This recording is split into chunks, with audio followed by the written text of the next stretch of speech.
Agradeço o convite para participar desse primeiro seminário do programa de pós-graduação em literatura brasileira e vamos fazer da seguinte forma: nós vamos ter as três apresentações.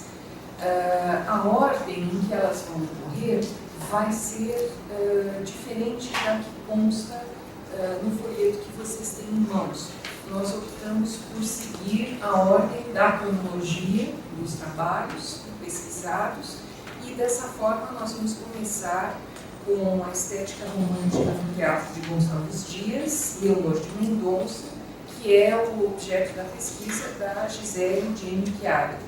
Em seguida, nós temos a apresentação da pesquisa da Lígia Rodrigues Balista, a constituição da figura do caipira brasileiro em peças de Carlos Alberto Sofredini e a terceira apresentação do Tiago Henrique Pereira, mestrando, uma leitura de escrita traumática em duas dramaturgias contemporâneas brasileiras. Então, optamos por fazer isso por entender que a sequência da cronologia histórica dos trabalhos seria mais interessante para os debates. Cada apresentação terá 20 minutos de duração. Nós vamos ter a sequência das apresentações e depois, ao final, eu vou fazer uma pequena súmula do que foi apresentado pelos três e nós vamos abrir para os debates e perguntas que vocês fizerem. Então, muito obrigada. Passo a palavra para a Gisele Jane Chiari. Boa tarde a todos e eu fico feliz de poder dividir um pouco essa pesquisa, porque é um texto muito rico, né? E às vezes a gente fica um pouco sem interlocutor para poder dividir coisas que só o texto literário traz, né? Então, eu vou seguir o meu resumo para não estender no tempo, senão eu sei que eu vou ultrapassar, né, o tempo que foi estabelecido, porque tem outras questões que eu não vou tratar aqui, que foram tratadas no trabalho. Então, o título, né, é a estética romântica no teatro de Gonçalves Dias, especificamente Leonor de Mendonça, que pode parecer um pouco óbvio, né, já que se trata do texto romântico. Mas a gente tem que pensar no contexto, o que vinha sendo feito no contexto em que aparece Leonor de Mendonça no Brasil. Então você tem uma grande maioria de produções melodramáticas ou ainda de cunho neoclássico. Então, Leonor de Mendonça vai ser uma novidade, que vai ser o primeiro texto de teatro que vai incorporar a estética romântica com maior ênfase. Né? Então, essa incorporação da estética romântica ela já foi apontada por outros críticos, como Décio de Almeida Prado, João Alberto Faria, o Iaco, que estudam Leonor de Mendonça. Mas eles não é um objeto de pesquisa deles, eles só apontam isso. Né? Então, a partir dessa observação dos críticos, eu tentei, então, me aprofundar nesse sentido. Não dá para pensar no Leonor de Mendonça sem associar com o prólogo que precede a peça. Porque é nesse prólogo que ele vai discutir a estética romântica, ele vai dar pistas para o leitor de como é que ele está pensando o teatro e a estética romântica. E é muito interessante porque ali fica bem claro que há uma reflexão do fazer artístico muito bem pensada e elaborada no prólogo. Então, com base no prólogo, primeiramente, depois a gente vai perceber isso também no texto, percebe-se que há um claro diálogo com o prefácio de Cromwell do Victor Hugo. E também vai dar para perceber uma relação com as tragédias de Schiller, né? Ele não cita Schiller no prólogo, cita Victor Hugo, mas é possível perceber isso. E também a gente pode lembrar que Gonçalves Dias foi tradutor de Schiller.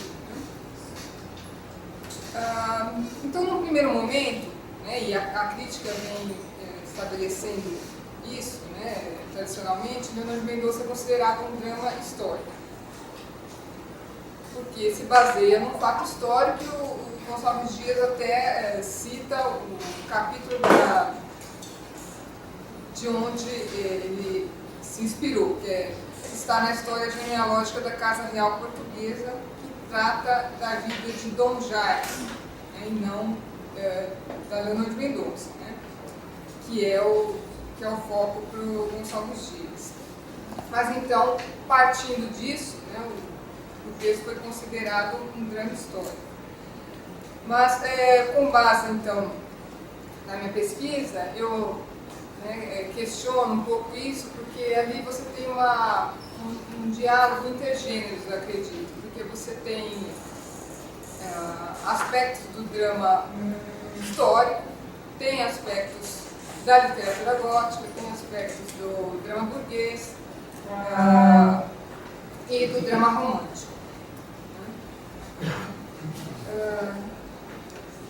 Vale aclarar que o drama burguês, o melodrama e a literatura gótica antecipam muitos temas e características que são frequentes na literatura do romantismo. Então, a presença desses elementos apenas acaba fortalecendo a ideia de vínculo, né, do drama romântico, do drama histórico com esses predecessores. E queria deixar claro também que essa relação com os gêneros que foi feita no meu trabalho não teve como objetivo classificar a obra. Tentar classificar não é um drama histórico, vamos reclassificar, não foi esse o objetivo. É só como é que esse diálogo com outros gêneros que estavam em voga, ou que precederam o drama histórico, o drama romântico, contribuíram para que a peça fosse singular. Então, pensando nessa relação com os gêneros predecessores, Leonor de Mendonça descende da mesma linha dramática do drama burguês, mas incorpora as pretensões do drama romântico ao criticar não a ação de uma personagem, mas o mecanismo social que envolve todos os caracteres. Nesse sentido, tanto os erros cometidos pela duquesa como o seu assassinato decorrem das conjunturas históricos-sociais e não de uma falha moral. Ou pensando no drama burguês, em alguns exemplos, por exemplo, os textos de terror, ou de Lino, ou mesmo do Schiller, Gonçalves Dias ele vai criticar a nobreza e valorizar a moral burguesa em Leonor de Mendonça. Mas ele não é feito com a mesma preponderância desses outros textos do drama burguês, né? Que às vezes até assumem um caráter um pouco maniqueísta, como no caso do texto do Schiller, né? Da tragédia burguesa do Schiller. E isso não acontece em Leonor de Mendonça. Mas há outros aspectos que Leonor de Mendonça herdou do drama burguês, que é a focalização no âmbito doméstico, a discussão sobre a coerção social e o aprofundamento do psicologismo das personagens. Então, você tem um casal de nobres, que são os protagonistas, mas o que está sendo focalizado ali é a relação de um casal. Então, e você tem, por outro lado, também a família do Alcoforado. Então, o que se focaliza ali é o âmbito doméstico, não questões políticas ou estatais. A discussão sobre a coerção social, principalmente na questão da mulher, né, a coerção social que ela sofre, e também no caso da relação entre a nobreza, né, e as classes hierarquicamente mais baixas, como é o caso do duque e do alcoforado, e o o aprofundamento psicológico das personagens, que eu vou falar mais adiante. Isso pensando no drama burguês. Agora, em relação ao drama histórico e os melodramas, também é interessante lembrar que o Gonçalves Dias teve até uma participação no que é chamado medievalismo coimbra. Então, muitos dos seus poemas, e também aqui em Leonardo Mendonça e em outras peças também, há essa presença do medievalismo. E se for pensar também nos dramas históricos portugueses, há uma forte inserção dessas características. Então, em Leonardo Mendonça pode-se verificar essa inserção do medievalismo, ou se a gente pensar anteriormente da literatura gótica, né? que vai inspirar aí o drama histórico em vários aspectos. E como é que se dá essa inserção da literatura gótica, do medievalismo, em Leonardo Mendonça? Na própria conformação das personagens, do espaço e do tempo também. Então, pode-se perceber um viés opressivo e lúgubre nos caracteres, como, por exemplo, no Duque, na violência que ele exerce. Também pode-se verificar na obsessão por autodestruição, obsessão pela morte em Alcoforado, e na submissão de Leonor, né? Se aparentando aí com a personagem tipo da literatura gótica, que é a perseguida. Desde o início da peça, por meio das falas das personagens, há uma sensação de antecipação da tragédia.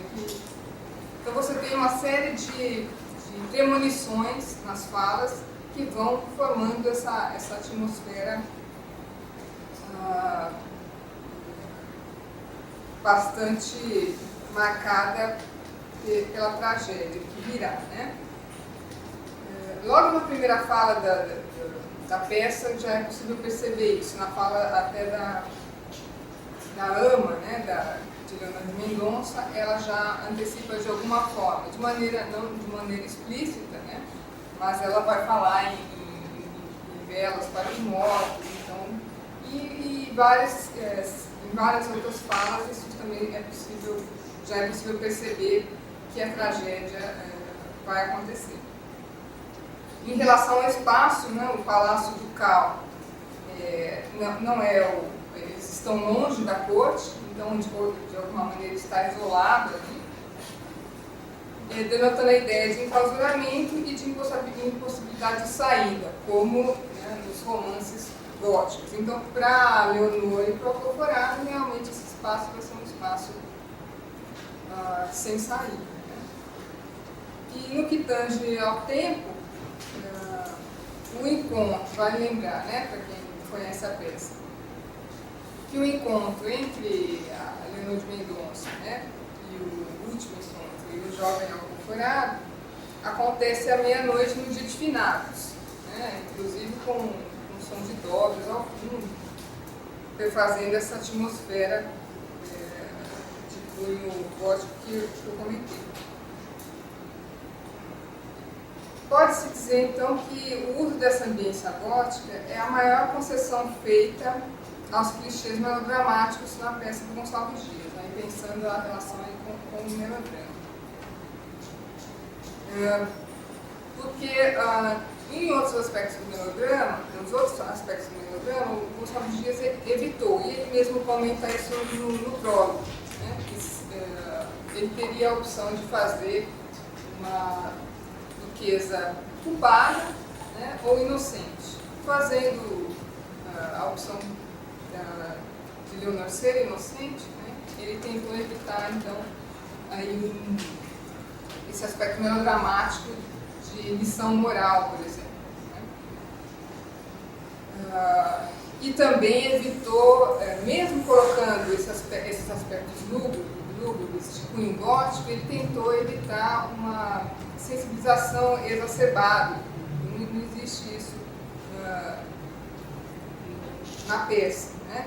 E também não preferir não inserir elementos complicadores ou excedência de personagens ou os chamados cultos de teatro. Além dessa relação com os diferentes gêneros, né, eu discuti também, como eu havia já mencionado no início, a relação, o diálogo, né, com Victor Hugo e Schiller, né, na peça.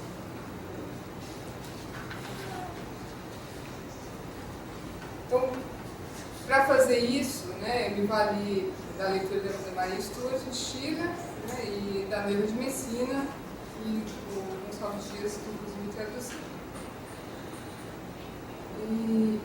E essa relação, né, foi percebida pela própria noção de fatalidade que Gonçalves Dias apresenta no prólogo, né, que é uma fatalidade diferente da fatalidade do teatro grego, e também dos Schicksaldramas, que eram peças em que você tinha um destino, né, não como nas tragédias gregas, em que você tem uma noção, uma referência de onde é que vem essa, vamos chamar assim, de maldição. Isso não acontece nesses dramas que estavam bastante em voga, principalmente na Alemanha, e que ele comenta no prólogo, né? Não é esse tipo de destino que de repente chega e faz com que a tragédia aconteça, né? E ele então optou por uma tragédia que se baseia no conflito social, que ele chama de fatalidade de cada terra, né? E então, com base nessa proposição do Gonçalves Dias do prólogo, eu estabelecia o diálogo com o Schiller, né? Porque em ambos os autores, né, essa ideia de coesão social que vai descambar em tragédia parte muitas vezes de exemplos históricos. Então, essa aproximação entre a ideia de história e fatalidade que vai ser percebida nos dois autores. Só que em Schiller você tem essa relação entre história e fatalidade pautada nos seus escritos filosóficos. Então você tem uma ideia de que na história você pode encontrar exemplos em que o homem é colocado sob as condições do sensível, sobre as paixões, e tem que combater isso por meio da sua liberdade moral, ou, né, que ele não perca a sua capacidade de refletir, mesmo diante das situações exteriores, né, aí usando a história, né, e das próprias paixões humanas.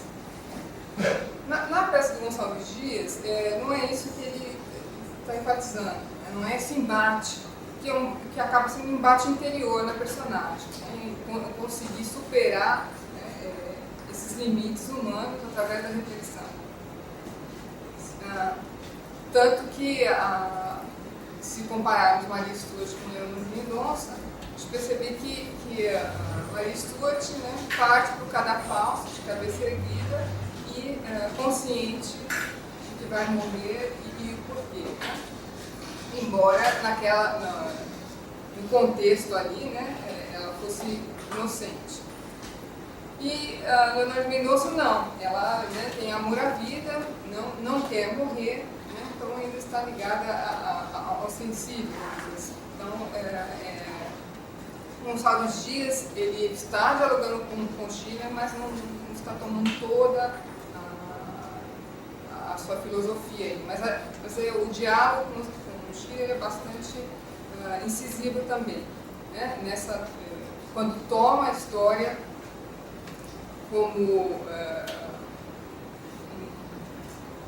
um acervo, né, de onde se pode tirar exemplos dessa fatalidade histórica social, né, e na própria estrutura das peças, né, que são, vamos chamar assim, de peças enxutas, né, em que você tem um único conflito com poucos personagens, em que não há subenredos, né, então isso faz com que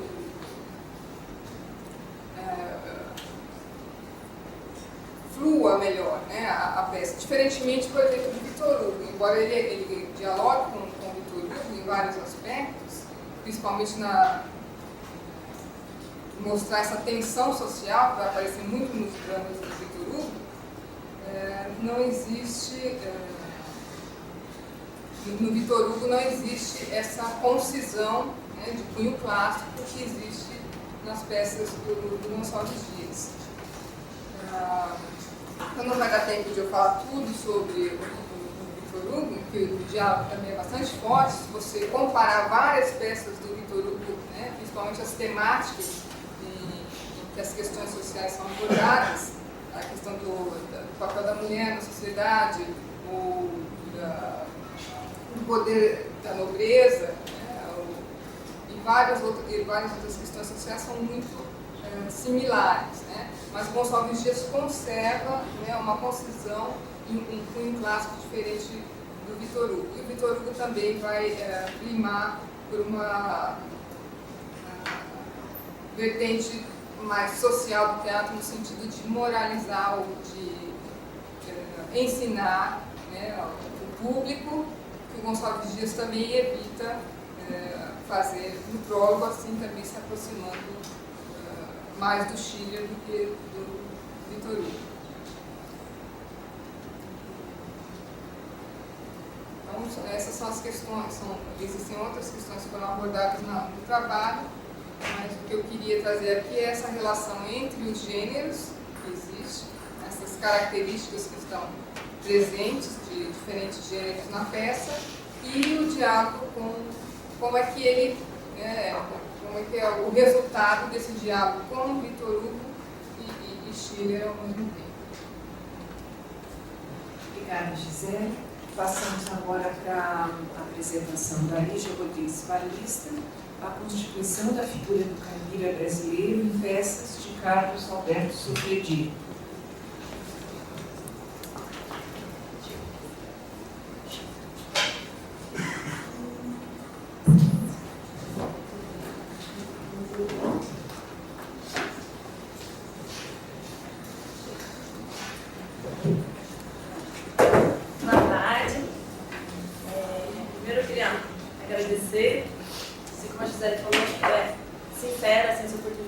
Ter mais gente ouvindo mesmo um pouquinho sobre a pesquisa que a gente faz, então, solidariamente.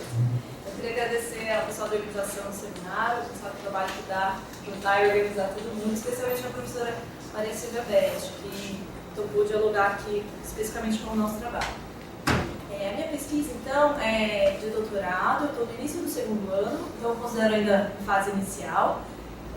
Aqui na literatura brasileira mesmo, com orientação do professor Ivan Marques, e com o Bolsa FAPESP agora para realizar essa pesquisa. Como a professora falou, o título é a Constituição da Figura do Caipira Brasileiro em peça de Carlos Alberto Sofredi. O objetivo, então, é entender como essa imagem do caipira aparece na literatura brasileira do final do século XX. Se quiser deixar acesa, eu vou usar só mais daqui a pouco, eu te aviso aqui para te mostrar. Eu queria mostrar um pedacinho da peça aqui. Então, o interesse é focar, tentar, a partir da dramaturgia desse autor, mapear um pouquinho como aparece a construção dessa figura do caipira. Eu me aproximei das peças Sofredi pela leitura, depois fui ter contato com a montagem de uma outra peça, então eu trabalho com o texto, com a dramaturgia mesmo, o texto escrito. Acho que vale a pena falar um pouquinho de quem é ele, porque na minha experiência, assim, ele é mais conhecido nas artes cênicas do que pra gente aqui da letra. Então, eu queria apresentar um pouquinho do autor. O Carlos Alberto Sofredi é de São Paulo, né, de Santos, e produziu mais de 20 peças entre 1965 e 2000. Ele faleceu em 2001. E eu trabalho com recorte de peças entre 79 e 95. quem não leu, nunca pôde assistir, talvez alguma montagem com a peça dele, eu gosto de trazer uma referência para a interface dele com o cinema, que talvez seja mais conhecido. O filme Marvada Carne, de 85, é o roteiro dele, baseado em uma das peças que eu vou comentar hoje, que é Na Carreira do Divino. Ali tem alguns atores que participaram da primeira montagem da peça e tem algumas referências sobre o caipira que acho que dá para trazer de imagem. Então, apesar de ser um autor reconhecido por uma produção grande de dramaturgia, ele não tem muito estudo ainda no mundo acadêmico. Existem dois trabalhos, né, feitos na Unicamp, um especificamente sobre ele. Uma tese de doutorado defendida pela Helena em Lisboa, que teve orientação da professora Vilma Areias, que está aqui, e um outro trabalho recente agora, dentro das artes cênicas. A figura do caipira, então, é um espaço considerável dentro da obra desse autor, mas ainda não foi estudado a fundo. Então, as peças que eu selecionei são com essa imagem dentro da dramaturgia do Sofredito. E aí, como que eu pretendo trabalhar? O foco principal de análise, então, é a construção de personagem, e aí me interessa, então, ver como ele trabalha com o dialeto caipira pesquisado. Existem diferenças, por exemplo, entre cada personagem que fala, como eles se apropriam nessa linguagem oral, e também entre outras coisas, mas por recorte hoje, também um pouquinho da maneira que ele utiliza as músicas caipiras, ou produzidas especialmente para as peças, ou músicas de já circular.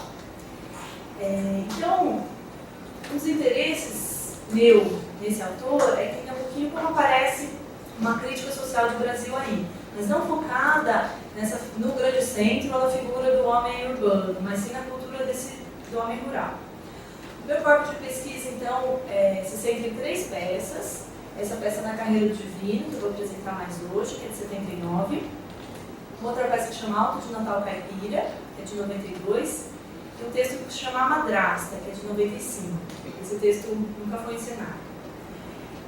Então, meu objetivo é mapear, né, e analisar como esse autor constrói essa imagem e quais escolhas, então, formais ele faz para a representação dramatúrgica dessa figura do caipira. Hoje eu vou falar principalmente da peça Na Carreira do Divino, que é a primeira e talvez a mais importante ali, de maior repercussão. E queria apresentar 2 aspectos principais. Assim. Esse texto foi escrito assumidamente, declarado, baseado em algumas obras teóricas. Uma delas é o texto Parceiros do Rio Bonito, do Antônio Cândido, e o Dialeto Caipira, do Amadeu Amaral, entre outras referências de contos populares que aparecem em outros autores de literatura. Então, hoje, meu objetivo era apresentar um pouquinho como o Sofredini usa para a construção dessa dramaturgia a referência de um texto teórico, de cunho científico, e apresentar alguns exemplos, então, das escolhas formais estéticas que ele faz para isso. A peça Na Carreira do Divino foi escrita especificamente por um grupo aqui de São Paulo, o grupo pessoal do Vitor. Então, era um grupo de teatro que já tinha a proposta de montar uma dramaturgia, montar uma encenação que desse conta desse cenário aí do homem do interior de São Paulo, e já vim estudando alguns textos sobre isso, mas eles não fecham uma dramaturgia e convidam, então, esse autor para escrever o texto. O Sofredini lê o Parceiros do Rio Bonito, do Antônio Cândido, e o Dialeto Caipira, do Amadeu Amaral, e aí produz a dramaturgia desse grupo. A primeira montagem contou também com a produção musical do Vanderlei Martins, que foi ator também de algumas peças do Sofredini e é professor da Unicamp atualmente. Então, a primeira encenação é de 79 mesmo, com esse grupo, o pessoal do Vitor, direção do Paulo Betti, e ela fica aí 3 anos em cartaz, ganhou vários prêmios tanto para o ator quanto para a montagem, questões da direção, o ator principal. Vira uma produção sonora, então, em disco, de algumas das referências musicais que apareciam nessa peça. E em 86 ela é montada de novo pelo grupo Step, e aí com direção do próprio Carlos Alberto Sofredini. Do que trata a peça, então? Ela foca a vida do caipira no interior de São Paulo, sul de Minas, em 2 momentos, antes e depois das instalações das relações capitalistas no país, mas especificamente em São Paulo. Pela trajetória então, da família principal ali, que é constituída do personagem Jeca, da Inha Rita, da Mariquinha e do Pernambi, por essa família e desses 4 centrais, a gente acompanha esse desenvolvimento histórico da metade aí do século XX. E os impactos, então, que tem na vida desse homem trabalhador rural das relações econômicas. E é pela chave negativa, né? Muito colado no texto do Antônio Cândido, essa apresentação de como isso alterou negativamente alguns aspectos culturais desse grupo caipira. A estrutura geral da peça é apresentada para o leitor, para o espectador, de maneira cronológica e linear. Então a gente tem a história dessa família correspondente a esse desenvolvimento em paralelo com a história brasileira desse período, de um momento de crescimento urbano grande. Alguns momentos existem narrações mais episódicas que fogem um pouco desse tempo linear.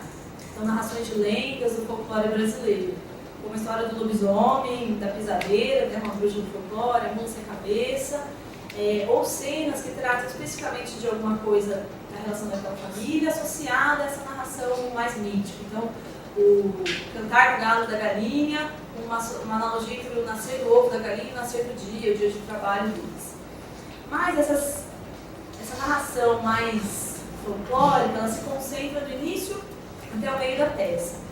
Então, é como se, depois que entram os valores capitalistas na narrativa daquela família, esse espaço do folclore ficasse diminuído ou desaparece ao final.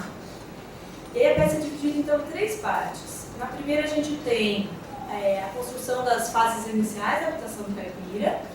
Então, como ele passa do nomadismo para se fixar, a construção do rancho, a construção da roça.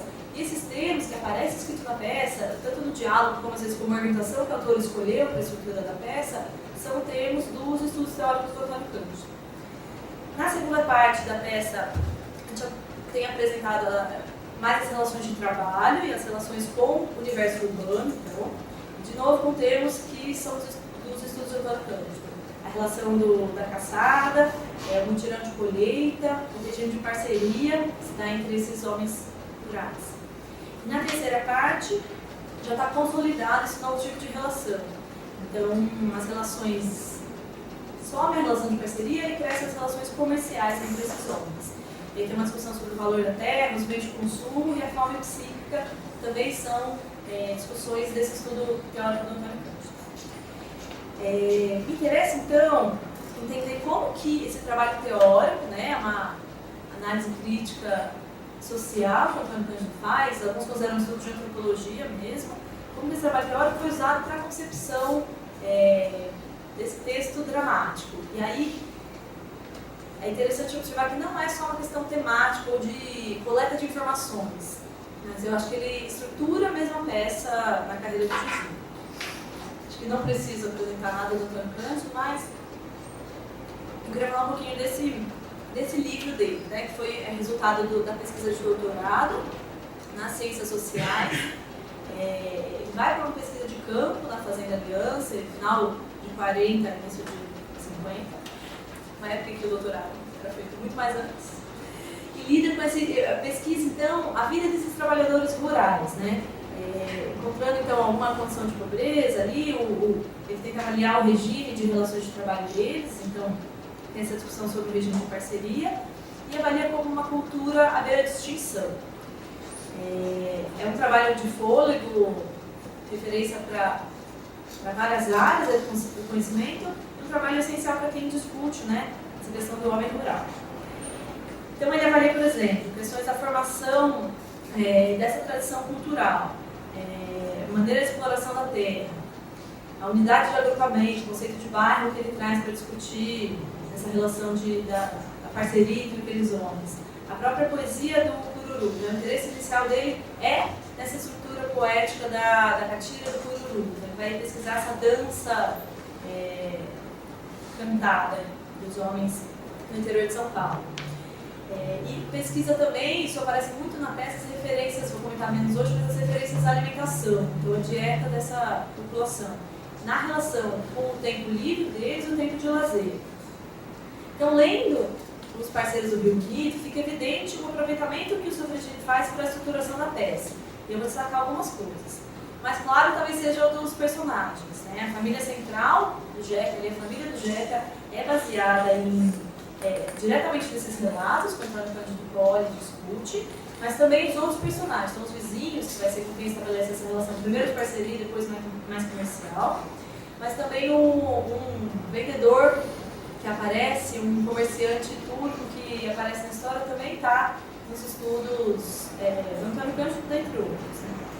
Então, além dos personagens, as ações principais em torno da qual se estrutura a peça, essa transformação histórica, então, em que se muda o tempo de trabalho, se muda a relação com o lazer, que antes era caçado, colheita, passa a ter um novo tempo na vida desse caipira, cresce, então, a aproximação com as leis de mercado, a ideologia do trabalho individual, acaba o regime de parceria, a relação com esses vizinhos, na peça são vizinhos, né?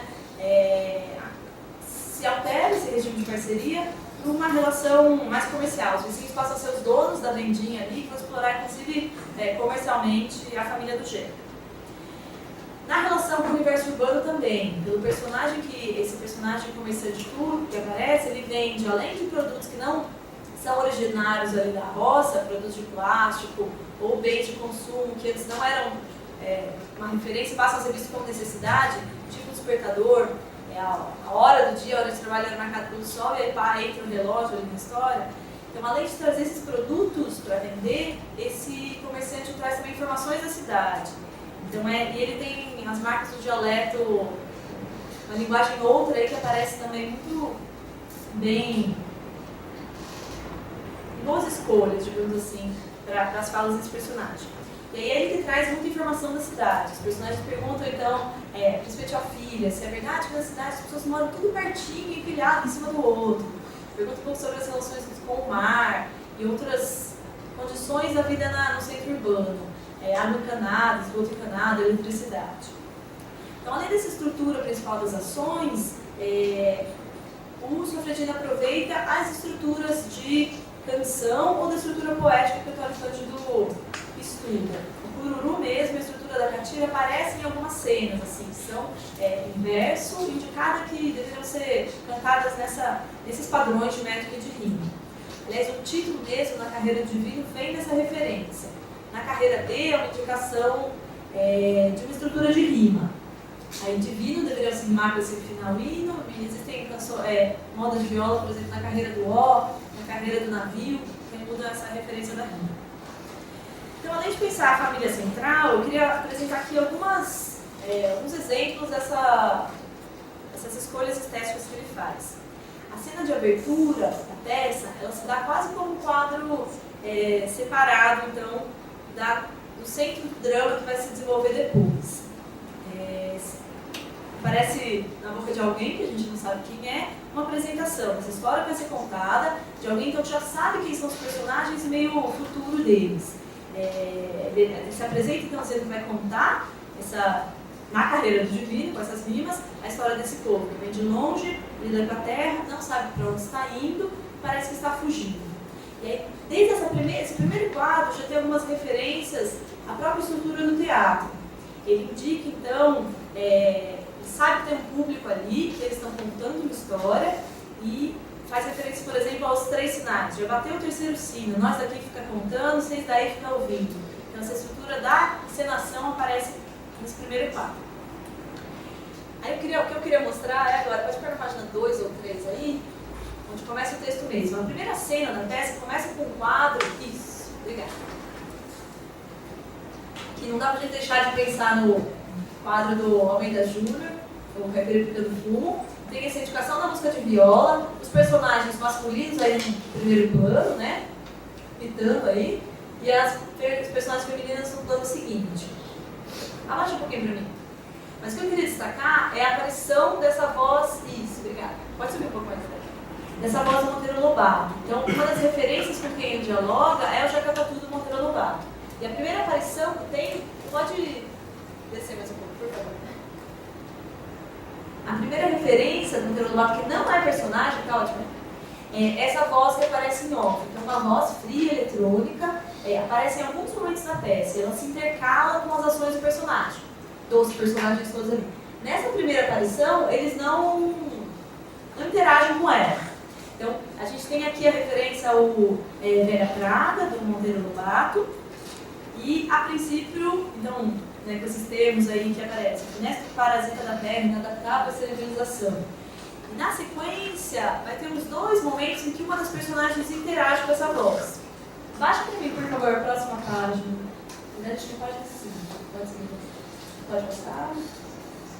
Aí, por favor. Abaixa um pouquinho mais, por favor.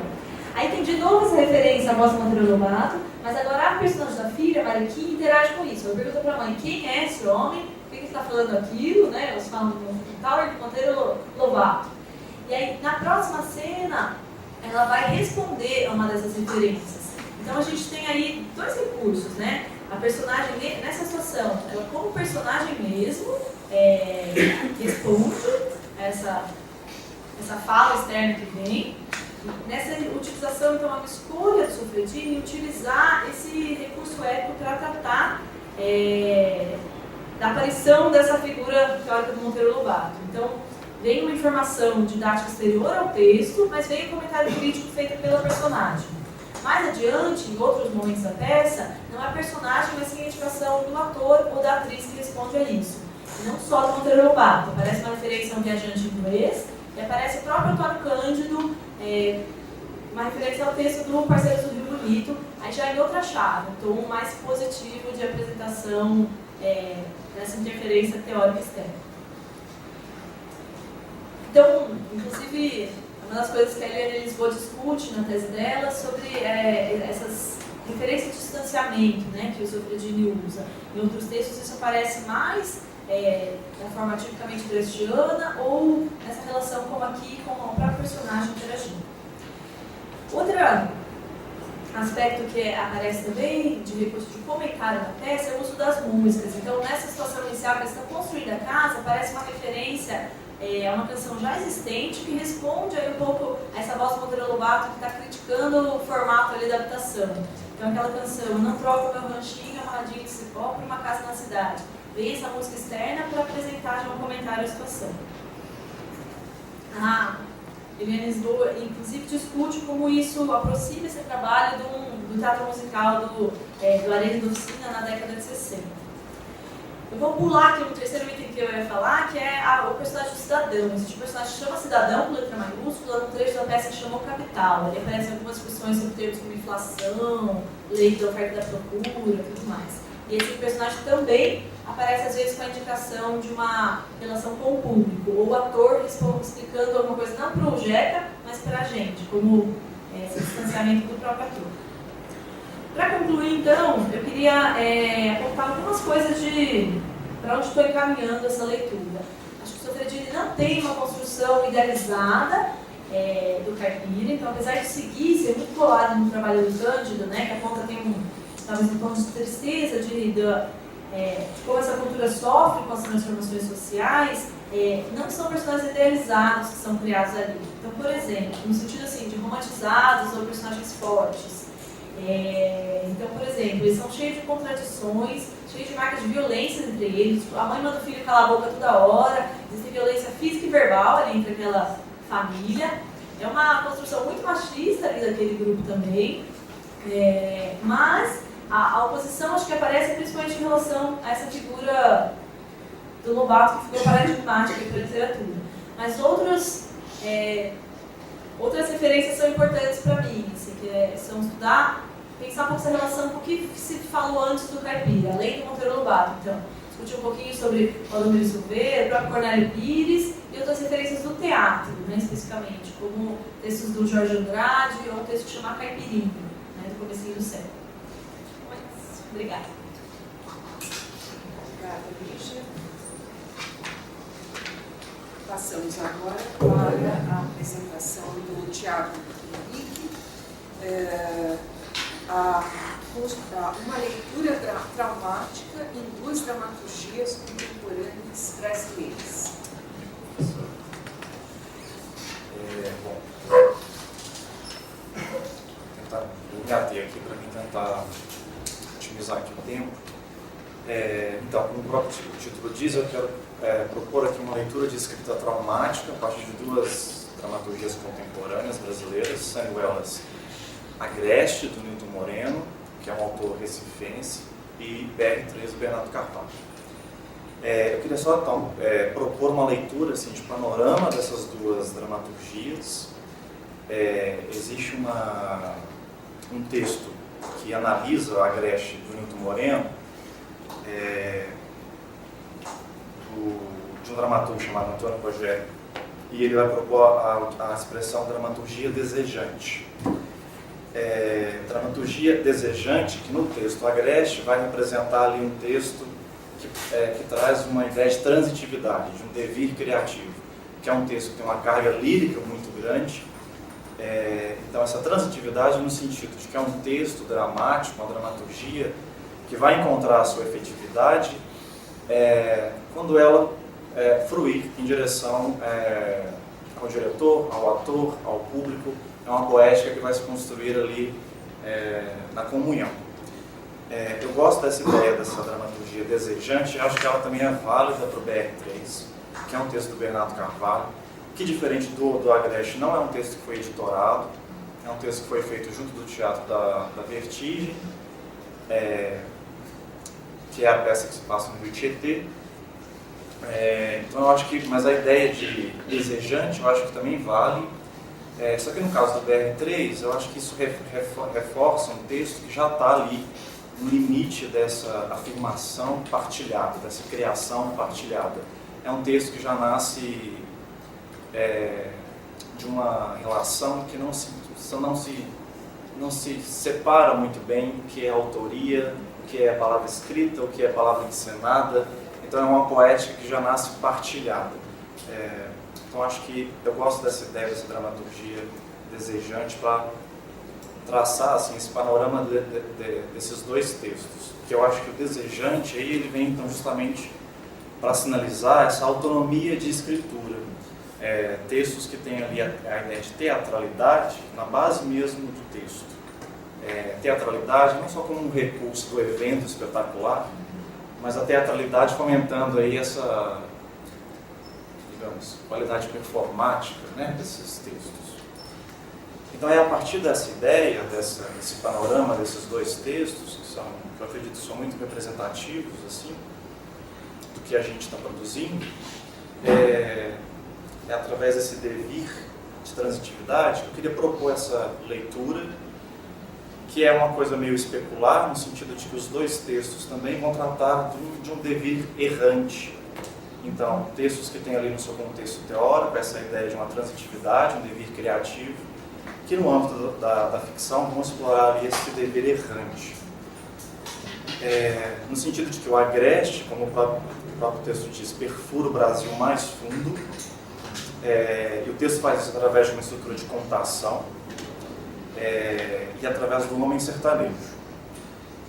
O homem sertanejo é representado por um casal de duas mulheres, uma que se traveste de homem, e aí você tem uma relação amorosa entre essas duas figuras. E no BR3, que é um traçado entre Brasilândia, Brasília e Brasileia, esses três Brasis possíveis, esses três lugares que tem o BR aí, que vai contar a saga de uma família que se desloca por todos esse espaço, chegando até o extremo em Brasileia, que já é quase fronteira com a Bolívia. Então, nos dois casos, nos dois textos, esse devir errante, esses dois textos são necessariamente de movimento, personagens em movimento, a gente tem ali zonas de conflito. Assim. O movimento ele leva e ele evidencia zonas de conflito. Então, a primeira coisa que a gente tem é a fragilidade do corpo físico. Nos dois textos, o corpo está sempre em um lugar de perigo. Assim. É sempre um corpo que está em perigo, colocado em perigo. Então, daí que existe uma relação entre o corpo que padece e a resolução trágica. Nos dois textos, de novo, a gente caminha para uma resolução que é trágica. Então, começa aí, esse corpo que é sempre muito suscetível ao meio. Então, assim, pensar isso dentro vou ler. A respeito de uma expressão literária brasileira fortemente marcada pelo imaginário urbano, é sabido que a tópica da violência nos grandes centros ascende em importância. Então, a violência no grande centro urbano é um dos pontos de apoio recorrente da crítica, né? Para pensar e para discutir justamente um olhar obcecado e urgente sobre o presente. Então a gente tem a Beatriz Rezende, que fala sobre uma presentificação radical, e a gente tem a Flora Sucicard, por exemplo, que vai falar sobre uma presentificação restritiva, estática, fundamentada no modelo da coleção. Então, assim, desviando dessas associações entre violência urbana, violência e presentificação, eu acredito que a Agreste BR3 eles vão gradativamente construir um sentido não cotidiano para a violência e para a relação que se estabelece entre a violência e presente. Assim. A violência dentro de um processo contínuo de abandono, de esvaziamento de referentes, como a gente vai poder ver.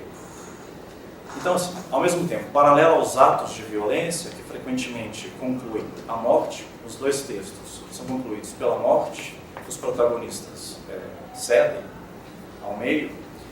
Então, junto a a persistência dos atos de violência, a gente está falando de uma igual fragilidade de espírito por parte dos personagens. Então, é casado. É um corpo que padece e, ao mesmo tempo, uma fragilidade de espírito, de elementos que confiram à sua vivência individual a solidez de uma experiência intersubjetiva. Então, a gente tem sempre falha de reflexão. Nos dois textos, assim, o protagonismo desses dois textos é marcado justamente pela incapacidade ou pela falha de reflexão, associada à fragilidade do corpo físico. Então, assim, o panorama, é claro que favorece leituras como falar sobre narrativas do luto, que é, por exemplo, o estudo que o Abreu ele propõe na dissertação dele de mestrado, chamada Trajetórias de Migrantes, Narrativa e Questões de Gênero na Dramaturgia Brasileira Contemporânea. Então ele vai ver nesses textos, essencialmente narrativos e que tratam de personagens em deslocamento, essa ideia do luto.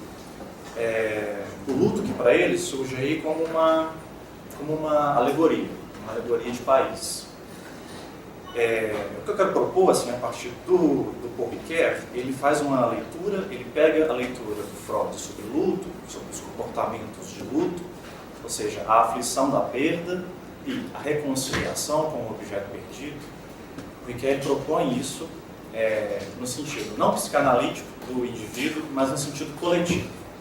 Então ele vai falar de comportamentos de lutos que constituem ao mesmo tempo que vão exemplificar o quanto a gente pode falar do cruzamento da expressão coletiva, pública e a privada. Então, nesse sentido, nos dois textos, no Agreste, por exemplo, a gente sempre tem ali a tendência da pausa e da tendência reflexiva. Quero ler um pouquinho assim. Então o texto fala: desmontaram dos pés no meio da seca e pensaram que não devia existir um lugar mais árido que aquele. Mas o Nordeste surpreende a gente, vai ter sempre uma rez mais murcha e um filho mais moribundo. O peito arfava de contentamento e pavor. Era como se inspirasse em alegria e expirasse em receio. Uma pausa de um silêncio pesado. Desviavam olhares cabisbaixos, não queriam mostrar a dúvida passeando dentro de seus olhos. Pior, não queriam ver nos olhos do outro a dúvida. Voltar, mesmo se quisessem, não saberiam como. As pegadas úmidas já não existiam, foram sorvidas com força por aquela terra saudosa de água. Então a gente tem sempre assim a vontade de se ser mais reflexivo, de se ter o ato reflexivo, que é negativado. Então é sempre ter um rosto negativo. Nos dois textos, a ideia de rosto ela é sempre negativa. É sempre o olhar baixo, a cabeça baixa. É você não conseguir olhar o outro. Então são sempre a perspectiva reflexiva e ela está sempre neutralizada. Então, o desejo de reflexão não afirma ou confirma a dissociação do coletivo, foca na pulsão individual, mas problematiza a sua possibilidade. Sugere que corpo físico e corpo subjetivo se estranham, não encontram um denominador comum. Então, a particularização do protagonismo rebatido por uma individualidade falha, apontará fortemente através desse eu errático para uma alternância da função dramática do acontecimento interpessoal no presente. Então, o acontecimento interpessoal no presente, nesses dois textos, ele está meio anulado. E o que a gente vê mais é um combate do homem com o mundo. É um embate do homem com forças opressoras. A ideia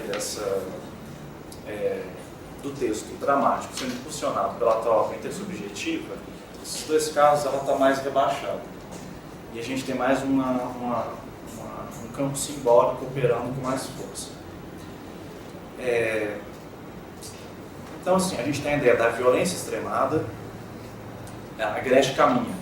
Por fim, quando se descobre que um dos homens é um trecho de vida, então o casal, o homem que representa, a mulher que representa o homem no casal, ela falece. Então descobre-se que não é uma mulher, mas sim um homem. Então a gente vai para um ato de violência. O grupo local não aceita isso, então a gente tinha duas mulheres casadas, não um homem casado com uma mulher. A gente caminha para um ato de violência. O casebre é queimado com as duas dentro. Então a gente caminha para esses atos de violência que sempre subtraem a expressão privada. No mesmo sentido, então a gente tem a aflição da perda, que é reproduzida no ódio. Perda de uma ordem moral, perda de uma ordem ética, perda de uma ordem terrena, da lógica comunitária sertaneja. Quando se perde essa lógica, passa-se para o ato de violência. Então a reconciliação com o objeto perdido acontece no gesto de violência. Então, se perde no gesto de violência, se perde na morte, e se reconcilia novamente através da morte. Aquele grupo de pessoas se reconcilia novamente com eles mesmos, com a sua consciência, com a morte, ateando fogo, né? Que o Ricoeur vai chamar de acting out, que você substitui o ato, o pensamento, pela ação ela mesma, né? Que é o que ele usa para traçar uma relação entre história e violência. Então o ato violento ele vem para substituir a lembrança e negar que o presente possa estar reconciliado com o passado. Então, a Gretchen desenterra, né? O dado reprimido é desenterrado. Desenterra-se a mácula de um imaginário, a mácula de um corpo histórico. A queima do casebre com as duas mulheres dentro, uma morta e uma viva, é a falsa reconciliação, comportamento repetido. Diferente da memória-lembrança, desenterrar a pior parte e as piores palavras é memória-repetição, resistente, por sua vez, à crítica. No BR3, o panorama é parecido. Assim.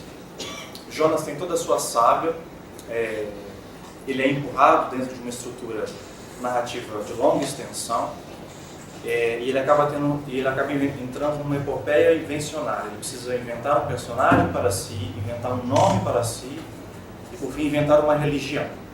O desfecho é igualmente trágico. Ele acaba se suicidando com a ideia de que tudo que eu toco morre, né? Essa sentença disfóbica.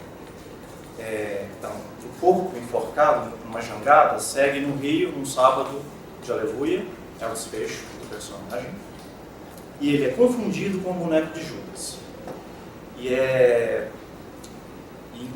é acertado por tiros por todo tipo de gente. Então a sequência é ótima. Assim. Você tem um corpo enforcado numa jangada que desce um rio. Você tem pessoas dos dois lados do rio, de diferentes classes, ricas, pobres, mulheres, com seguranças, crianças. Todas as pessoas atiram nesse corpo, acreditando que é um boneco de Judas no sábado de aleluia. É uma coisa meio catártica, as pessoas começam a atirar entre si e no final morre todo mundo. Então, aí depois disso a gente tem uma cena de um senador dando uma entrevista. E esse senador, ele diz, a mulher do senador, ela relata para ele que ela escutou no rádio a notícia de que um homem enforcado foi confundido com um boneco e atiraram nele como há 100 anos atrás. A personagem usa essa frase. Atiraram nele como há 100 anos atrás. Então, a morte de Jonas, como se dá, aproxima em demasiado da referência bíblica. O destino irremediável da morte, como no Jonas bíblico, e a corporificação do boneco de Judas em homem. Em última instância, Jonas é desviado para fora da história, né? Reforça uma situação mítica, como se fosse o caso como se fosse a condução coerente para a impossibilidade de solução. A jangada na qual Jonas segue enforcado cruza finalmente com o pedalinho que leva o senador e a sua esposa que não a veem. A frase é definitiva. É como se a jangada e o pedalinho estivessem em dimensões diferentes. Então, o corpo coletivo que define evento nas duas situações se cruzam, né? Costume expresso pela data católica e pelo público corpo reunido e pelo público coro reunido para o pronunciamento do senador. Novamente verifica-se o exercício da memória repetida, né? Denotada explicitamente na indicação temporal. A tragicidade não está apenas em não se perceber no fluxo histórico, repetindo frases sem daí tirar nenhum sentido e crivando de balas o corpo de um homem acreditando se tratar de um boneco. Então, só para finalizar, vou dar um pulo aqui. Nos dois casos, a gente está falando assim, a não reconciliação com a perda, a gente está falando de um afunilamento do tempo presente, desalinhado com o passado e com o futuro, dando a ver, essencialmente, uma ideia de traumatismo, enquanto o luto é um movimento interrompido. Trauma exposto pelo retorno do incompreendido, que, entretanto, não servirá à busca da solução, né? Como se a gente poderia ver na clínica psicanalítica. Reviver como essência da harmonia, que é anulado pela incapacidade de reflexão reforçada por esses textos. Trauma, portanto, localizado fora do ego, se afasta da fala, da cognição, passando ao act now, então, passando a esses comportamentos, ritos, recalcados que finalizam tanto o Agreste quanto o BR3. A perda da identidade em golpes contínuos, falseando a promoção da reconciliação. A movência que se torna imposta, alternada em assentamentos provisórios nos quais o indivíduo se liga a um ambiente no limite do necessário, não pertence. Portanto, não há luto, apenas traumatismo. A impossibilidade de se territorializar. Quando a gente fala de desterritorialização, no sentido que o Deleuze estrutura, se desterritorializar implica o esforço de você se retorializar novamente, buscar novamente a retorialização como um impulso de vida, os textos reforçam essa impossibilidade, a impossibilidade de você se retorializar. E como último, só propor uma ampliação, levar essa ideia de trauma para a condição mesmo de autoria, com uma sugestão que recai especificamente sobre uma visão particularizada de presente, que assim como no trauma, revela uma ruptura da lógica corrente progressiva do tempo histórico. Ainda que tratemos de uma produção literária surgida no âmbito de um imaginário criativo urbano, na qual a violência e a morte possam assumir um caráter de presentificação mais cotidiana, banal, prevaleceria um contorno de presente assombrado pelo passado de um futuro incerto.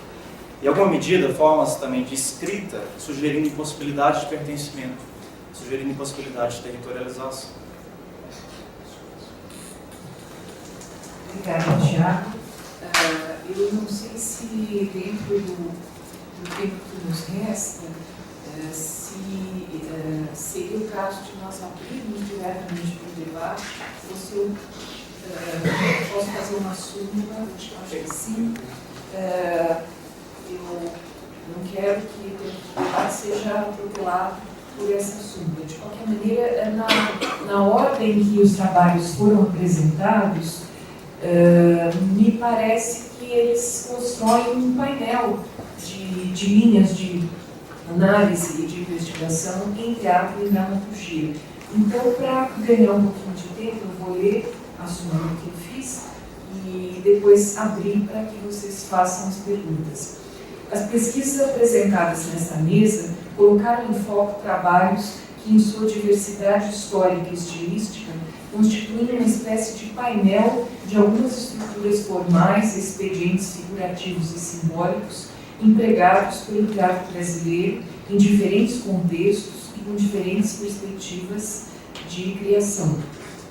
Leonor de Mendonça, objeto da pesquisa de Gisele de Chiari, foi escrita por Gonçalves Dias em 1846 e é uma das peças inaugurais da estética romântica no teatro brasileiro.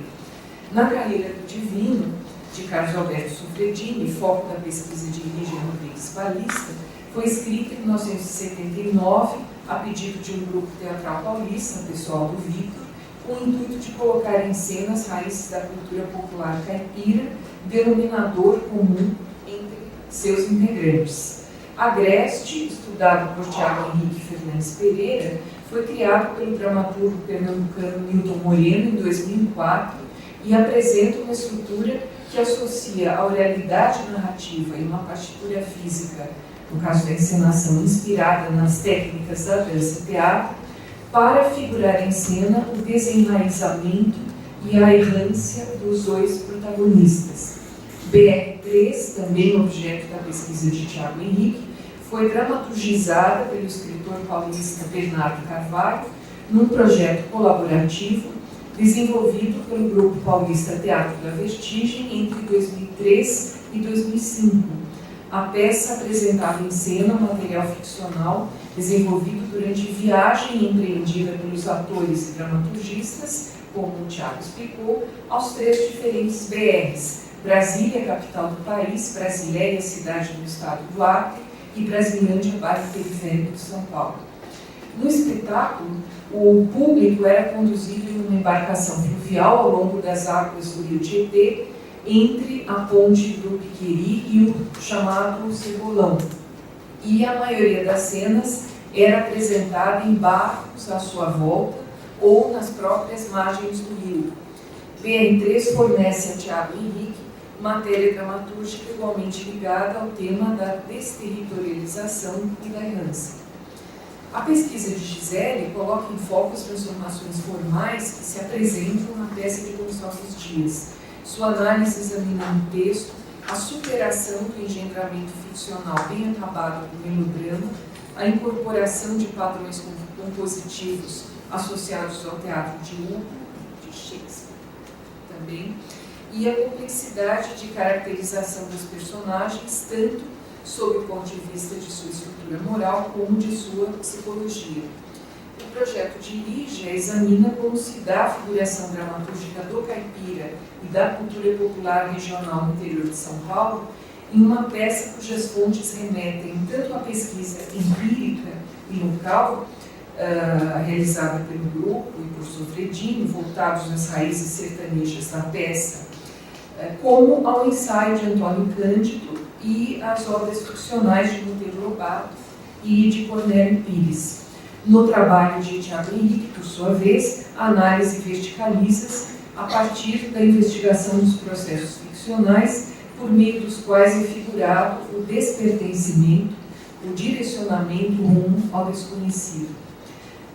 Poucas são as áreas de pesquisa da Faculdade de Filosofia e Ciências Humanas da USP em que o teatro e a dramaturgia chegam a integrar o percurso formativo dos alunos. A área de literatura brasileira é uma das poucas exceções e isso não se dá por mera casualidade. Em 1966, Décio de Almeida Prado, o principal crítico teatral do país, convidado a integrar o seu corpo docente, passou a desenvolver dentro dela, e assim o fez durante os 20 anos que se seguiram, um trabalho sistemático e profundo de pesquisa e de reflexão crítica. Esse trabalho se desenvolveu durante uma época particularmente tenebrosa da vida política do país, sob o jugo da ditadura militar, das perseguições políticas e da tortura, época em que o teatro era obrigado a submeter-se às restrições impostas pelos censores. Várias gerações de alunos e de pesquisadores tiveram contato, por meio dos cursos e trabalhos de Décio de Almeida Prado, com assuntos de pesquisa que viriam a desenvolver nas décadas que se seguiram e que se transformaram, por sua vez, em dissertações, teses, programas de cursos e novas linhas de pesquisa em que o teatro e a dramaturgia passaram a ser contemplados como importantes elementos do trabalho artístico e do pensamento crítico. Em alguma medida, as apresentações destas 3 pesquisas que acabamos de assistir colocam-se como frutos de todo esse percurso e do processo de estudo que nele se originou. O teatro e a dramaturgia são componentes indissociáveis do conjunto de manifestações simbólicas que, dentro dos campos da literatura e das artes cênicas, processam a matéria histórica e transformam-na em objeto de criação estética e de pensamento sobre o ser social. Esses 3 trabalhos, que acabam de ser apresentados nesta mesa, encontram-se no mais prolífico e estimulante momento de sua execução, já que se encontram em andamento e, portanto, abertos ao debate. Na fase atualmente atravessada pela pós-graduação em geral e pelas universidades públicas em particular, pesquisas sobre a dramaturgia e o teatro brasileiro constituem material de formação e de reflexão imprescindíveis, seja pela importância de seu papel dentro das lutas históricas da sociedade à sua volta, seja pelas formas diversificadas por meio das quais ambos participam dos debates das grandes questões do nosso tempo. Então, essa é um balanço do que a gente assistiu das pesquisas e, de alguma maneira, da forma como elas estão sendo apresentadas aqui na Faculdade de Letras, dentro da área de literatura brasileira. E agora eu gostaria de abrir as perguntas ao debate e tenho também perguntas aos 3 que posso fazer ao final ou em algum momento. Alguém gostaria de abrir? Perguntando? Eu queria perguntar uma coisa ao Thiago. Eu gostei muito das 3 exposições, mas eu fiquei curiosa. Você assistiu essa peça? Nós talvez não, né? Do Bernardo? Pois é, não achou uma violência extraordinária? Porque eu achei quer dizer, a peça pede isso, aquela errância, porque, bom, os atores trabalhavam tendo tomado muito antibiótico, né? Porque caiu o rio completamente poluído. E o cheiro do rio, uma coisa pavorosa, aí eu fiquei sabendo o que respiravam as pessoas das favelas, não sei se existe, não deve existir, né? Ali perto do rio, né? É uma coisa muito violenta, né? Eu acho que isso faz parte da peça, não sei, isso é uma coisa... eu acho que o Antônio Araújo, no trabalho a tese dele de doutorado, ele desenvolveu sobre o trabalho que ele fez no BR3. Sei. Então lá tem umas reflexões lá muito... fora isso, tem um documentário também sobre o BR3, que traz muitas informações assim, sobre o processo em si, que demora muito tempo, né? O processo de pesquisa. É quase que você tem ali uma tensão grande para o processo de pesquisa, e o espetáculo mesmo fica em cartaz 2, 3 meses, com problema técnico, né, de balsa, para fazer o espetáculo. Deve ser difícil mesmo fazer ali muito, né? Sim, quando ele fala uma politicamente coisa... é muito forte, né? Sim, com certeza. Eu gosto muito de uma coisa que o Antônio fala, que ele fala de uma sobreposição de movências que ele via no espetáculo, né? Essa ideia do rio, de você estar nas águas do rio. E ele fala também de uma expectativa dele até um pouco utópica, assim, de talvez conseguir minimamente ressimbolizar o rio, de você assistir a cidade do rio, né? Do rio uma visão horrível, né? Uma visão horrível. Terrível. Sim. Eu vou perguntar uma coisa a você, esse texto está publicado? Não está, né? Não está. Esse texto específico, ele tem muitas brigas em volta do texto, né? Tem um processo marcado por desavenças entre os atores e a dramaturgia. Até o Foi chegar no desesperado. Que o Vertigem ele vinha numa leva de textos mais fragmentários, né? E o Bernardo veio com uma estrutura narrativa, início, meio e fim, uma saga que se prolonga. Então teve muitas divergências. Infelizmente não foi editorado. Essa cena que eu falo aqui... Esse você faz força para publicar isso com a sua tese, uma coisa interessante. Seria essencial. Agora eu queria perguntar uma coisa, Como é que é seu nome? Gisele. Gisele. Não, é uma curiosidade, que eu trabalhei com Leonor de Mendonça. Uma curiosidade minha. Porque, na verdade, eu acho a Leonor uma chata, né? Personagem. Quer dizer, coitado qual é o nome dele? Do Alconforado. Do Alconforado. Não, Alconforado não, do marido. Duque. O Alconforado é um garoto, né? Ele é apaixonado, tal, uma relação utópica, né? Completamente. Sempre aparece isso, né? Ela fica. Até aquela cena em que ela fica, é muito bonita aquela cena em que ela fica lisonjeada, que ela é mais velha, bom, devia ter uns 30 e poucos anos, nem sei se tinha isso tudo. Antigamente, 28 anos já era velhíssima, né? Então, ela está lisonjeada porque ele é muito mais novo, ele é um garoto, então ela sabe que não pode, casado, imagina que loucura, mas ela fica lisonjeada, que é uma cena do Barbeiro de Sevilha, do Casamento de Fígaro, não é? Casamento de Fígaro, exatamente, ele deve ter visto, até me perguntei, porque Casamento de Fígaro não passou aqui no Brasil, né? Em termos de ópera, não passou. Passou em Portugal, mas ele viajava e tal. Você não acha, agora curiosidade, será que eu estou errada? Você não acha que ela era uma coisa horrível, quer dizer, uma menina mimada, só queria desgastar, o marido se arrastava diante dela, né? Se arrastava, pedia para ser amada, ela não conseguia, gosta porque sou obrigada, vou, me convida para ir a caçada, se você mandar eu vou, dizer, não, eu quero saber se você quer ir o tempo todo. Você não percebeu isso, não, peça? Eu acho que existe um casamento, uma relação entediada. Pois é, mas eu acho que ela é uma coisa horrível, quer dizer, ela o tempo todo, ao contrário, eu acho que ela é tal. Ela quando morre, ela não está nem preocupada com o rapaz lá, não, com o Alconforado, ela quer se lutar pela vida e não terror, né? Uma coisa. Pô, eu estou falando assim, comicamente, quer dizer, uma coisa mais séria e tal. Você não acha? Pô, depois a gente conversa, você não acha? Não, o que ela quer é justamente sair dessa situação. Ela quer sair, ela quer ir dançar na corte, ela mandou uma barriguinha ali. Já que ela não pode fazer isso, então. Não, mas ele deixou ela ir, entendeu? Um cara super generoso, que isso? Eu acho ele um homem formidável. A pena dele danada. O ministro vai me matar, mas eu acho que eu acho interessante essa construção dele, viu? Acho interessante a discutir, né? Porque eu acho Mas tem a questão social também, né? Então, do que pode.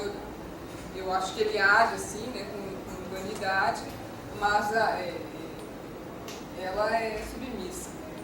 Ela é submissa em termos. Ela fala, se você mandar, eu vou. Isso estou submissa, sei lá. É uma coisa explícita, olha, você está me mandando. Ela não diz isso, né? Mas eu acho que está descrevendo um pouco também dessa artificialidade, dessa relação. Há uma cena lindíssima, muito bonita, assim, amorosa, quando ele vai sempre, por exemplo, da religião, ele ia sempre para uma ermida, rezar e tal. Aí ela volta, quando ele volta, ela fala, você volta com pena, né? Porque a senhora da ermida, ele falou assim, quem disse isso? E quando ela fala, você casou comigo obrigada, ele falou, mas quem me poderia obrigar? Ele casou querendo casar, isso é que ele disse. E o tempo todo, preste atenção, o tempo todo dos diálogos, ele o tempo todo está apaixonado, entendeu? Claro, não dizer se estou apaixonada, mas todas as indicações. Ela, toda jovem, toda bonitinha, querendo dançar. Eu não fica assim, não era nada. Não, eu li o seu texto, mas eu não concordo. Você não concorda, tá vendo? É uma coisa, eu não concordo. Estou tristíssima. Gente, eu não tenho o que falar disso. Eu gostei muito da sua exposição, acho um grande assunto. Parabéns para vocês três. Depois a gente conversa. Ainda temos tempo para mais perguntas. Se ninguém for perguntar, eu gostaria de perguntar para a Lígia. Eu não sei se nessa etapa da sua pesquisa isso está sendo importante, se está no foco, mas como é que você vê dentro daquele contexto do teatro de 79, da década de 70, etc., na carreira do Divino como espetáculo? Eu acho que uma das coisas importantes é ver ele junto com o outro espetáculo que o Sofia escreve na mesma data, que é o Ver Buscar no Reino Solumeiro. Parecem vertentes.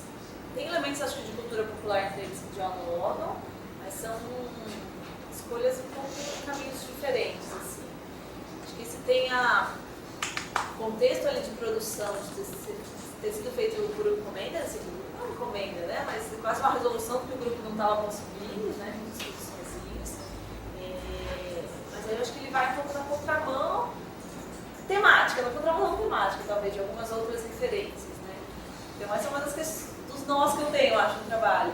Não é fácil aproximar Soffredini de outros dramaturgos rapidamente, assim. Então, Não, pode ser interessante aproximar, pode ser interessante até ao contrário.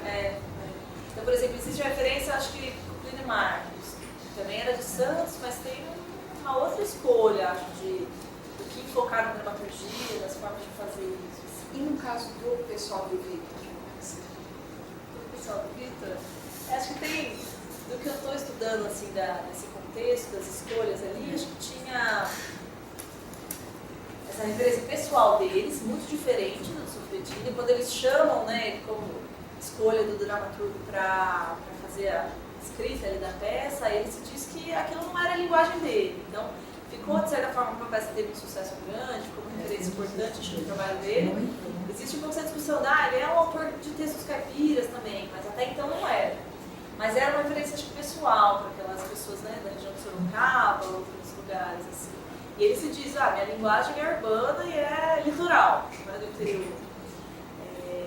E aí acho que tem algumas, então, eu conversei, por exemplo, com o professor Vanderlei Martins sobre esse trabalho das músicas, né, da peça. Acho que o Adilson Barros, que foi o ator que está no filme Meu Irmão da Carne, tinha também um trabalho, essa cena inicial, esse quadro de apresentação da peça que vai começar, seria a referência dele, dito por ele.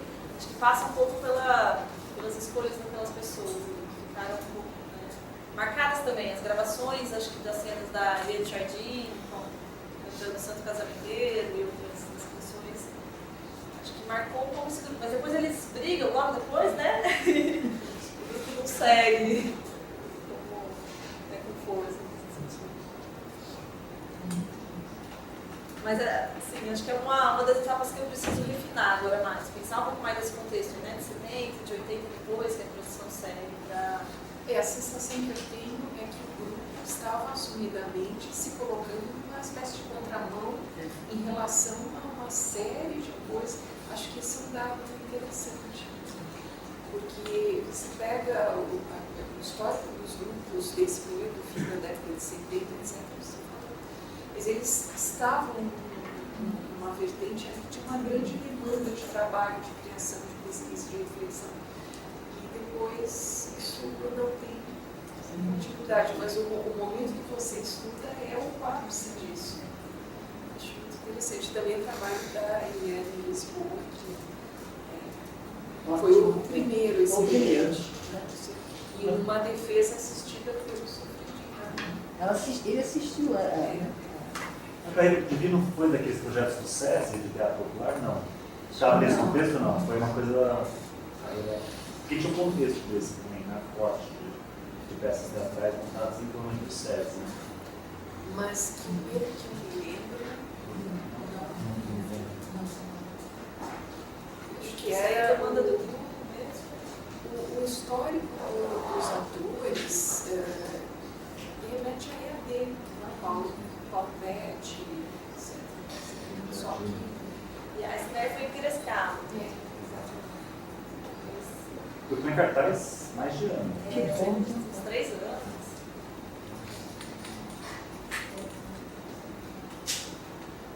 Alguém tem alguma pergunta? Se tiver, eu tenho.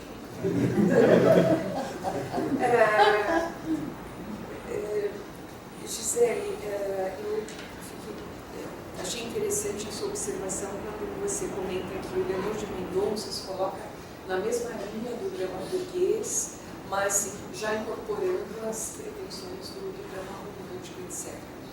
E você ressalta bastante o trabalho de leitura que o Gonçalves Dias tem da dramaturgia europeia, etc. Isso se apresenta em outros trabalhos dele, Gonçalves Dias? A poesia, essa mesma relação com o cheiro, com tudo, também é bastante presente. E E outra questão também é essa questão do medievalismo, que eu até pesquisei no mestrado. Então, essa relação dele com esse grupo de medievalistas em Portugal vai se apresentar a poesia dele em vários poemas, e principalmente nesse estilo de poesia. E essa questão desse debate do né, da relação com o Chile também está É chocante que o João Caetano não tenha levado a peça na companhia dele, né? Porque a protagonista era mulher. Coisa Dá o que pensar. dá o que pensar. Acham que é por isso, né? Porque a protagonista era mulher. A estética É dramatúrgica e a história dos espetáculos eram duas coisas completamente diferentes. A pesquisa do professor Décio era justamente essa. E isso é impressionante também a gente olhar para a data, 1846. Se a gente for pensar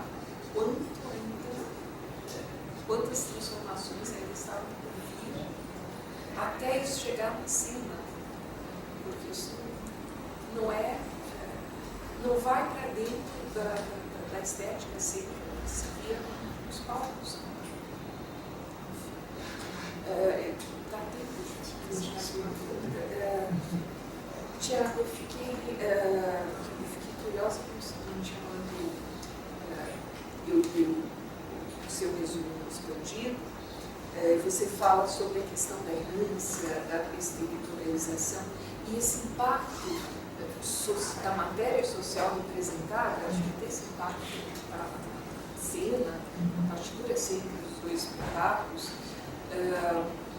isso tem raízes no processo que lá atrás está ligado ao que o Arena fez, de alguma maneira.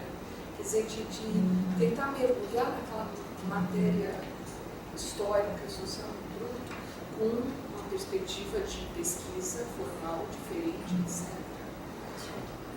Quer dizer, isso poderia ser dito dessa forma? Eu acho que sim. Eu acho que, no caso do BR3, que é um trabalho junto com o Teatro Vertigem, eu acho que a ideia do teatro como a pesquisa em si, ela acaba tendo mais força às vezes, a pesquisa em si, o impacto político que isso pode ter. Então, por exemplo, eles passaram um ano fazendo uma residência em Brasilândia. Um ano ali junto com a comunidade. O espetáculo foi cartaz 2 meses. Mas um ano eles estiveram junto com a comunidade ali perto. Então acho que nesse caso específico já tem uma dimensão política aí nesse lugar do criativo, né? Que às vezes consegue até ser maior do que tem um alcance maior do que a resultante em si, talvez. Não sei. Mas eu achei genial aquela ali dentro do Rio, achei uma coisa, sim, né? com certeza. Uma coisa, choque, né? Isso é bom. Foi um trabalho de 2 anos. Foi. A viagem, depois, eu acho que tem sim uma dimensão. Mas eu acho que nos dois casos, por mais que tenha essa força política, assim, desse contato com o social, de reverberamento, né, assim, ainda me passa a sensação de uma força de estética, assim, que vem a se sobrepor. Assim. Você acha que essa força estética obscurece o fôlego político do trabalho? Eu acho que não. Eu acho que no BR3 mesmo, isso lá no contato, é como aquilo reage, né? É como o grupo reage, aquilo é como aquilo chega ao grupo. O tal fala que nunca foi, como o Antônio Araújo fala, que nunca foi um interesse, a abordagem documental nunca foi um interesse assim, do grupo. Então, nesse sentido, a peça e o texto tem uma gama de procedimentos que mostram isso, né? Mas, ao mesmo tempo, a carga política está ali, o contato com o social é inevitável. Né? Em concreto. É da onde você está falando, é da onde eles estão falando, né? Não tem nem como. eu acho isso um pouco com relação aos dois trabalhos, mas no BR3, a história da criação do BR3 faz a gente pensar muito nesse vigor desses trabalhos. Bom, como estamos de tempo?